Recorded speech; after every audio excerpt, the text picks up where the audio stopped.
7. Clutter. New opportunities can't come in without space.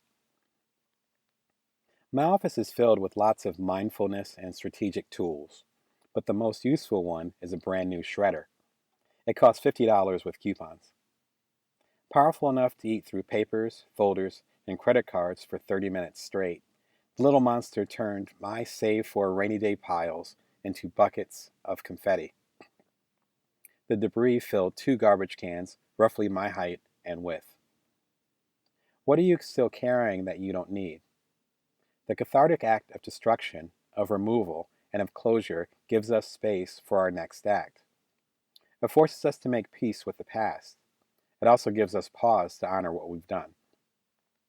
First, the physical clutter. In one pile, for instance, I found my business card from a few years ago. It said journalist in big letters, proudly referred to publications that don't exist anymore, and highlighted projects and books that, at the time, represented the peak of my career. Speaking at TED was still a dream. Being a startup founder wasn't even on the radar. This random scrap piece of paper represented an acknowledgement of my growth, something that we entrepreneurs are wont to do. It also made me realize that I was just as likely to find my 2016 business card one day and quietly acknowledge, again, how much my career had evolved, an inspiring, high-level thought while I do my day-to-day entrepreneurial march. Secondly, the virtual clutter. It can be just as inspiring to do a virtual purge. In fact, the real challenge in the future won't be us drowning in papers, but being overwhelmed by stuffed email accounts, bursting app screens, and bloated cloud drives. As I argued in Our Virtual Shadow why we are obsessed with documenting our lives online, the way we are using technology, our idea is that we document everything now and sort it out later. Well, the sooner you make later happen, the more mental and emotional space you give for future growth. It's overwhelming, but here's where you can start. Buy a shredder or another efficiency-based product.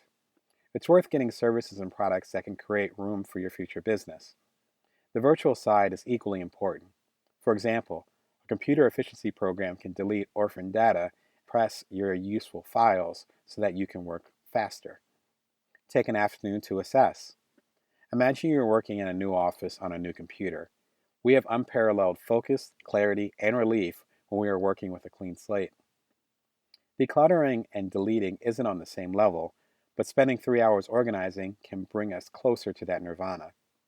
Time is our most valuable asset, but the return on investment here is high. Prevent indecisiveness by hiding your stuff. Now, if you're on the fence about tossing any physical or digital goods, try putting them away, like in a dark part of the closet or in a file deep within your computer's memory. Check in a few months later. If you have not accessed them, then you probably don't need them. The hiding technique is popular among clothing decluttering experts. Sorting, removing, and tossing our entrepreneurial baggage may be the ultimate way to assess our past, giving us clarity for which previous pitfalls to avoid and where we should be focusing on next. When is the last time you cleared the deck?